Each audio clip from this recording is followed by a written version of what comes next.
Assalamu alaikum wa rahmatullahi wa barakatuh. Wa alaikum assalam wa rahmatullahi wa barakatuh. Sheikh, recently in a video, you were asked about the permissibility of eating at McDonald's or Burger King in the West.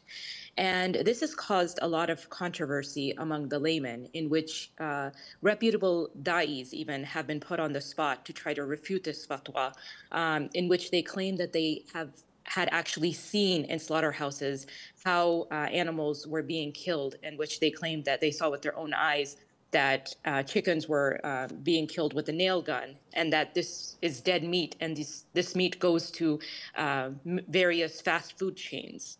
Now, the question is, and many of the laymen in the comments sections, and there's people making videos of this, they're saying that America is not even a Christian country, as they separated the state from church, and majority of America are atheists.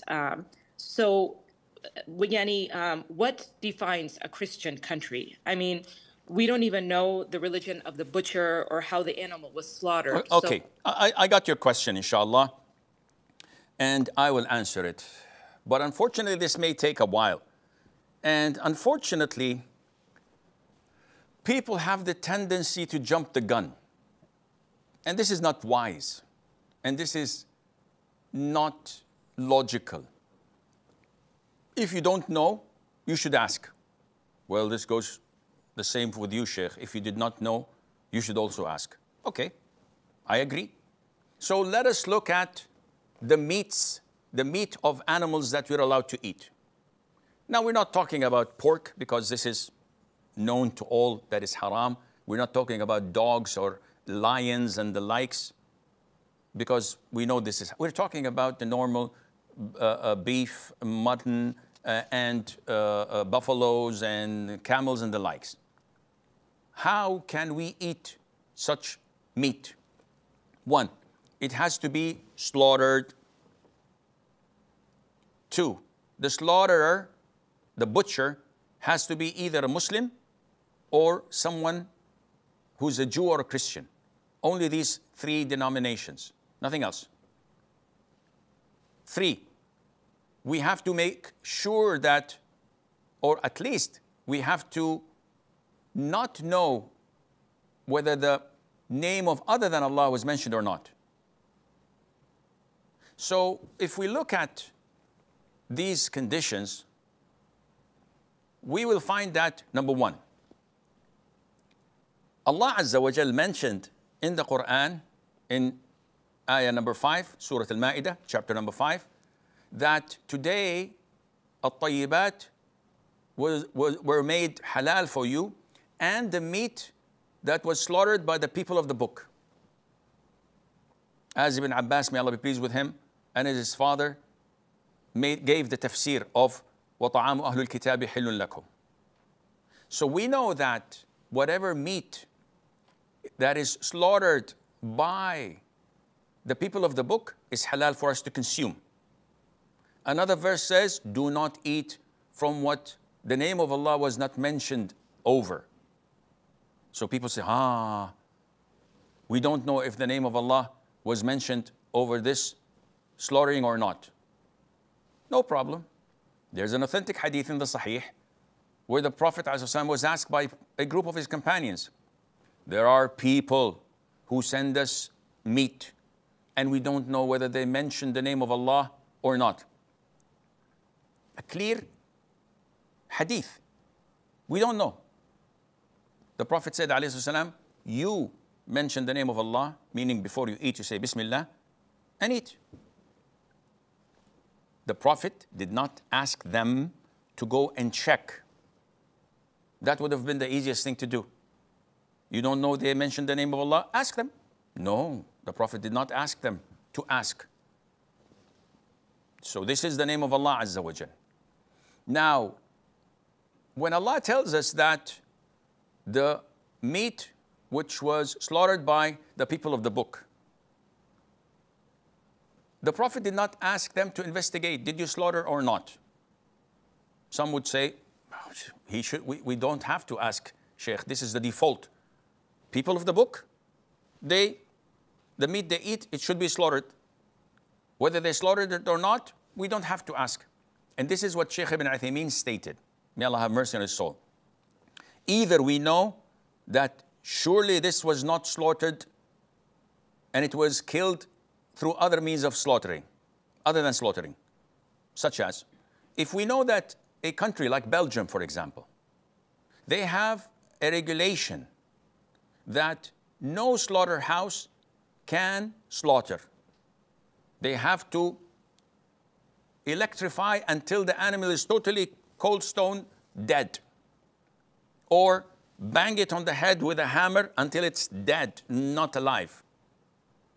And this is a regulation, a rule in the country. No one can defy it. In this case, eating meat there is haram, because we know. But if there isn't such a law, and some may do this, some may not, should I investigate? Sheikh Ibn Uthaymeen says, if you know for certain that this was not slaughtered, it's haram for you to eat. If you know for certain that it was slaughtered by a Muslim, a Jew, or a Christian, it is halal for you to eat. If, number three, you don't know whether it was slaughtered or not, but the country you're in is predominantly a Christian country, then you eat without asking. Why? Don't I have to investigate? Sheikh Ibn Uthaymeen says no, because the Prophet did not order us ﷺ to investigate when the companions came and said, O Prophet of Allah, there are people, whether Muslims or people of the book, that bring us food and we don't know whether they mention the name of Allah on it or not. He said, you mention the name of Allah and eat. So now we come to problem number one. Sheikh, there are slaughterhouses that hit the animal on the head before cutting it into pieces. And I've seen this with my own eyes. I'll say, okay, number one, can you testify in front of Allah that all slaughterhouses in LA or in New York City do not slaughter, that they all kill the animal cold, dead, before cutting it and chopping it? Can you testify in front of Allah? He says, no, I went to 10 of them. How many left? Oh, maybe 1,000, Sheikh. So you cannot generalize, akhi. In Islam, we can't generalize by assumption. This is point number one. Number two, there are many slaughterhouses in the States and elsewhere where they would electrify the animal so that it would stun it, not kill it. It can be handled. It makes it drowsy, and they can slaughter it without a problem. This is halal. It's not dead. Yes, if it was electrified until it was dead totally, then slaughtered, this is haram. If it was hit on the head with a needle or with a hammer and it was killed, then slaughtered, this is haram. I agree, but this is not the default. The default is whatever Christians come and present us with is halal, until proven otherwise. Okay, Sheikh, one other doubt which the sister mentioned. These countries are not Christian. How do you say this, akhi? Because so many of them are atheists. Akhi, it's in the constitution that the president has to be Christian. Whether Catholic or Protestant doesn't make a difference. So this is what's mentioned in the constitution. And they are predominantly Christians. Yeah, but they say they're Christians, but they're not, Sheikh. I'm not supposed to give a placement test for each and every slaughterhouse, answer these questions to verify whether they're Christians or not. What are they? Christians. Ask anyone. The UK, the US, Europe, they're Christians. There are huge amounts of atheists, but that does not reverse the rule. Allah says it's permissible for you to eat the meat that was slaughtered by the people of the book. He didn't go and say, ask and make a survey whether they're Christians or not. Likewise, if I go to Pakistan, predominantly Muslims, there are non-Muslims, deviant groups, mushriks, without calling the sects and cults, grave worshippers, kafir. So, what about Turkey? A secular country, 10, 15% Alawis, atheists, don't know the Quran, don't know even the direction of the Qibla. I can't eat in Turkey? Oh, no, no, Sheikh, it's a predominantly Muslim country. They're Muslims. Okay. How would I know that they're practicing Muslims or grave worshippers or non-Muslims?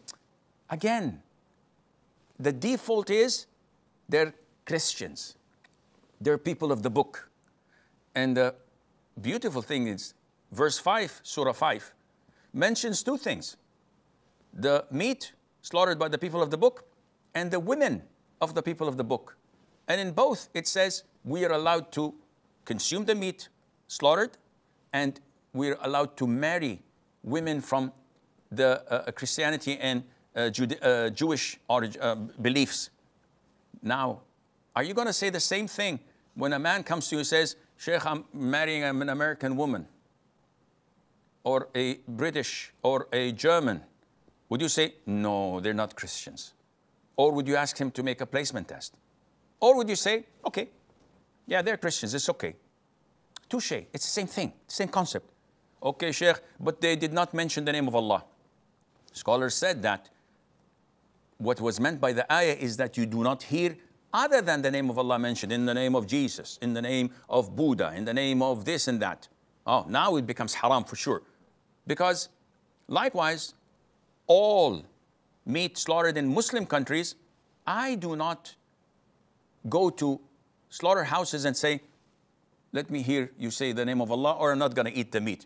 I go to any restaurant in the Muslim world and I eat in there without saying, oh, I didn't hear them say the name of Allah. Maybe the guy is a Muslim, but he forgot, or he said in the name of Ali, or in the name of Al-Hussein. I don't know, so I'll refrain. You are making life difficult. After all of this, I don't know if I missed anything, but after all of this, if you don't want to eat, good for you. I have no problem. Akhi, I haven't been to the States for 40 years. And to tell you the truth, McDonald's is not meat. To me, it's plastics. But that doesn't mean I'm endorsing you to eat there. If you feel that, no, I'd rather be safe rather than sorry, there are so many halal outlets, good for you. Eat there. But don't look down at people who follow scholars. And I'm telling you, I don't shoot from the hip. This is the fatwa of Sheikh bin Baz and Ibn Uthaymeen. And they said that you go and eat in these countries without asking.